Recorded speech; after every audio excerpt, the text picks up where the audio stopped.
تو پیش خدمت ہے وعدے کے مطابق سراج اورنگ آبادی کی پہلی غزل جو آپ کے نصاب میں شامل ہے، اور کل ہم پھر لے کر کے آئیں گے ان کی دوسری غزل، اور یہ سلسلہ اس طرح سے جاری رکھنے کی کوشش کی جائے گی۔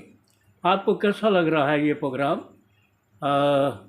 اور وہ میرے سننے والے وہ تمام لوگ بھی جن کا تعلق طلباء طالبات سے نہیں ہے اور وہ اردو اسم راشد کی ادبی دنیا دیکھتے آ رہے، آپ بھی اپنی رائے کا اظہار ضرور کریں۔ تو پھر ملتے ہیں اسی پروگرام میں جس کا نام ہے اسم راشد کی ادبی دنیا۔ تو پیش ہے سراج اورنگ آبادی کی پہلی غزل۔ سراج اورنگ آبادی کی جو غزل ہے، پہلی غزل، اس کا ذرا مطلع آپ ذرا غور فرمائیں۔ شاعر فرماتا ہے، قبائے جامع دل داد خواہ کس کا ہے، شہید زخم فرنگ نگاہ کس کا ہے۔ شاعر یہ کہنا چاہ رہا ہے اپنے محبوب سے کہ یہ جو قبا ہے، جامع دل کا دل جو قبا ہے، یہ کون ہے، کس کا ہے، کس کی چاہت میں ہے، کہ شہید زخم فرنگ نگاہ کس کا ہے، کس کی نظر نے مجھے اس طرح سے شکست میں خوردہ بنا دیا۔ کوئی تو ہے جس کی نظر سے میں بالکل ٹوٹ سا گیا، بکھر سا گیا ہوں۔ تو محبوب کی نگاہ ایسی ہے جہاں عاشق بالکل پست ہو جاتا ہے۔ اس کی ایک نگاہ جو ہے اسے ڈھیر کرنے کے لیے کافی ہے، اسے تیر اور تفنگ کی ضرورت نہیں ہے، نگاہ محبوب کافی ہے۔ وہ شاعر بھی کہتا ہے، فرماتا ہے، قبائے جامع دل داد خواہ کس کا ہے، شہید زخم فرنگ نگاہ کس کا ہے۔ اور دیکھیے دوسرے شعر میں، دیکھیے شاعر کیا فرماتا ہے، یکا یک آپ ہے سین جاتا ہوں بوئے گل کی مثال۔ یہ ذرا پرانی اردو ہے، آج کی اردو نہیں ہے، تقریباً 250-300 سال پرانی اردو ہے۔ یہاں آپ کو ترتیب تھوڑی، آپ کو لفظوں کو سمجھنا ہوگا کہ اس زمانے میں کون سے الفاظ کیسے تھے۔ تو یکا یک کے معنی تو آپ جانتے ہیں، اچانک، آپ ہے سی، آپ ہیں سی، سی معنی سے، خود بخود، آپ ہیں سی خود بخود سے، جاتا ہوں بوئے گل کی مثال۔ کیسے جاتا ہوں؟ گل کی خوشبو کی مانند جاتا ہوں، جو احساس بھی نہیں ہوتا، آپ خوشبو کو پکڑ نہیں سکتے، محسوس کر سکتے ہیں۔ جاتا ہوں یکا یک آپ ہے سی، جاتا ہوں بوئے گل کی مثال، نہ جاؤں صحن چمن جلوہ گاہ کس کا۔ ارے کیسے نہ جاؤں، محبوب کا دیدار ہے، وہاں تو جانا ہی ہے مجھے، محبوب نے بلایا ہے تو مجھے بہرحال جانا ہے۔ میں کسی بندش میں نہیں ہوں، میں خوشبو کی مانند بھی چلا جاؤں گا، اپنی فکر کے مانند بھی چلا جاؤں گا۔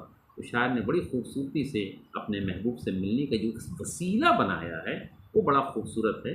نہ جاؤں صحن چمن، باغ میں نہ جاؤں، جلوہ گاہ کس کا، ارے معلوم بھی ہے کس کا ہے، وہاں میرا محبوب ہے، وہ جلوہ افروز ہے، تو مجھے تو وہاں اس کے دیدار کو جانا ہو، ورنہ پھر ہماری ساری تپسیا بیکار ہے۔ اب دیکھیے تیسرا شعر ہے، صبا گلی میں صنم کی نہ جا۔ صبا کہتے ہیں شام کی ہوا کو۔ صبا گلی میں صنم کی نہ جا، نہیں ہے خبر کہ وہاں کا نقش قدم سجدہ گاہ کس کا۔ تاکید کی جا رہی ہے کہ پتہ نہیں اس گلی میں ہمارے محبوب نے، ہمارے عاشق نے سجدہ جو کیا ہے، کہیں ایسا تو نہ کہ یہ جو صبا جانے کے بعد، صبا کے جانے کے بعد وہ نشانات، وہ علامت مٹ جائیں۔ اسے تاکید کی جا رہی ہے کہ آپ نہ جاؤ، ہوا کو تاکید کی جا رہی ہے، نہ جائے ہوا سے، کہیں ایسا نہ ہو کہ اس کے نشانات ختم ہو جائیں۔ صبا گلی میں صنم کی نہ جا، صنم کے لفظی معنی ہوتے ہیں مورتی، لیکن اردو شاعری میں صنم کہتے ہیں محبوب کو۔ صبا گلی میں صنم کی نہ جا، نہیں ہے خبر، پتہ نہیں کہ وہاں کا نقش قدم سجدہ گاہ کس کا ہے، کس کے محبوب کے نشانات ہیں، پاؤں کے قدموں کے نشانات ہیں، سجدے کے نشانات ہیں، مٹ نہ جائیں، وہ ہمارے لیے زیادہ عزیز ہیں۔ تو تاکید کی گئی ہے کہ اسے ٹھیس نہ لگے۔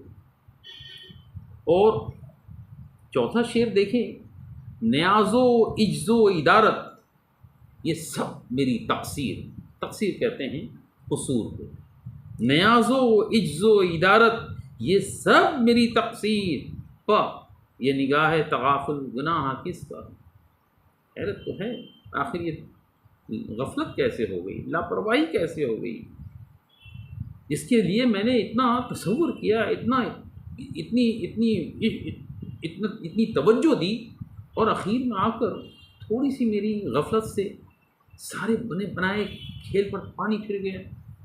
تو یہ کہیں نہ کہیں عاشق سے چوک ہوئی ہے، اسی لیے شاعر فرماتا ہے نیاز و عجز و ادارت یہ سب میری تقصیر، یہاں کے معنی لیکن نہیں، یہ نگاہ تغافل گناہ کس کا ہے، جو غفلت ہوئی ہے اس کو عاشق جو ہے اپنا سب سے بڑا گناہ تصور کرتا ہے کہ میں نے جو برسوں سے محنت عشق کیا وہ اخیر میں آ کر کمزور ثابت ہو گئے ہیں۔ اور دیکھیے اس شعر کو دیکھیے، نگاہ ناستی ملک دل کیا تسخیر کہتے ہیں شکست دینے کو، نگاہ ناستی نگاہوں سے دل کی دنیا کو تسخیر کر دیا، نگاہ ناستی ملک دل کیا تسخیر، کہو کہ دو شہ جادو سپاہ کس کا، یہ جو دو آنکھیں ہیں یہ کس کے ہیں، انہی آنکھوں کا ذریعہ تو ہوا دل نے ایک دوسرے کے دل میں اس کو شکستگی خود سپردگی حاصل ہو گئی۔ تو یہ محبوب کی نگاہ جو ہے اس سے عاشق بالکل دل ملا گیا، بالکل کمزور پڑ گیا، ظاہر ہے یہ نگاہوں کا معاملہ تھا۔ اور اس شعر کو دیکھیں کہ عجب میں ہوں میرے آنسو کی آب پاشی میں، آب پاشی کہہ لیتے ہیں کہ پانی چھڑکنے کے عمل کو بولتے ہیں، عجب میں ہوں میرے آنسو کی آب پاشی میں، نین کا گوشہ محل خوابگاہ کس کا، یہ جو نین کا گوشہ محل ہے، یہاں جو آنسو دبا رہے ہیں یہ کون ہے، کس کی یاد میں آنسو دبا رہے ہیں؟ عجب میں ہوں میرے آنسو کی آب پاشی میں، یہ عاشق ہے جس کی آنکھیں دبدبا گئی ہیں، نین کا گوشہ، نین کہتے ہیں ہندی میں نین کے معنی آنکھ کے ہوتے ہیں، نین کا گوشہ محل خوابگاہ کس کا ہے۔ اور اس شعر میں دیکھیں کہ یہ مقطع بھی ہے، اور اس مقطع میں شاعر جو ہے کچھ اس انداز سے اپنے شعر کو بیان کرتا ہے کہ برہ کی آگ میں ثابت قدم سراج کوں دے، برہ کی آگ، برہ کہتے ہیں جدائی، برہ کی آگ میں ثابت قدم سراج کوں دے، کوں کو سراج کو دیکھو کہ جدائی میں بھی وہ ثابت قدم ہے، سبھی پکار اٹھے واہ واہ کس کا ہے۔ یہ جو شاعر نے اپنے شعر پر جو مقطع کا جو شعر ہے، مقطع میں جو کہا ہے، دراصل یہاں اس کے ہاں حد سے زیادہ خود اعتمادی ہے، اور جہاں ان شاعر کو اس قسم کی بات محسوس ہو جائے تو ایسے شعر کو تعلی بولا کرتے ہیں، ایسا شعر جہاں شاعر یہ کہہ دے تو کہ بھائی اس کا شعر جو ہے سب سے عمدہ ہے، اس کی چیز جو سب سے برتر ہے، اس سے آگے کسی کی نہیں، تو یہاں تعلی سے کہا جاتا ہے، ایسے شعر کو تعلی کہتے ہیں۔ ایک تو بیک وقت یہ آپ مقطع بھی ہے اور تعلی بھی ہے، تے عین لام یہ چھوٹی ہے اور اس کا تشدید ہے تعلی۔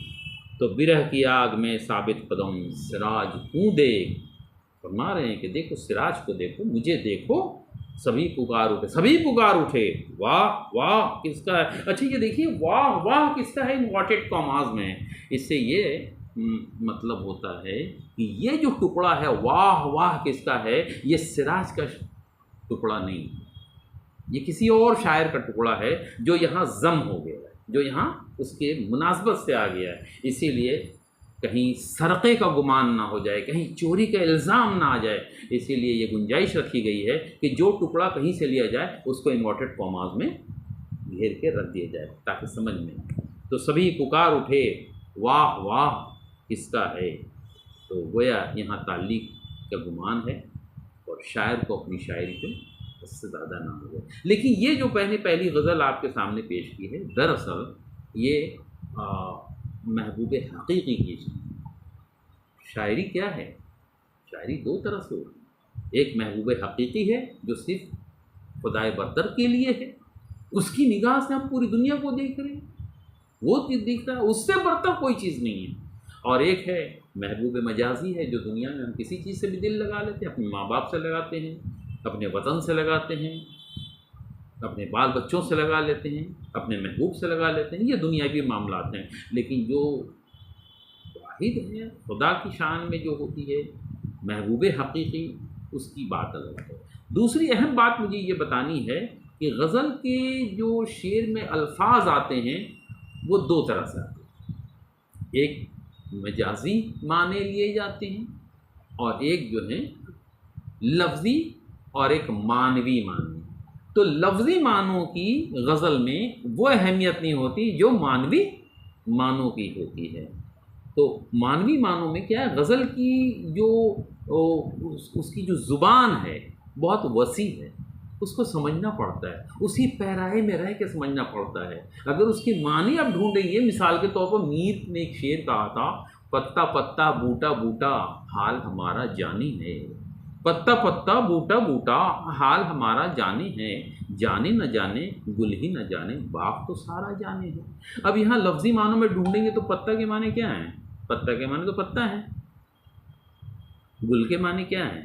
گل کے معنی پھول ہیں۔ لیکن شاعر نے مراد کیا لیا؟ پتا پتا بوٹا بوٹا عام آدمی لیا ہے، اور گل کے معنی بڑے آدمی کے لیے ہے۔ جانے نہ جانے گل ہی نہ جانے باغ تو سارا جانے ہے۔ باغ کے معنی اٹھا کے لغت میں دیکھ لیجئے، وہاں گارڈن ملے گا، چمن ملے گا، گلشن ملے گا، لیکن باغ یہاں دنیا کو کہا گیا ہے۔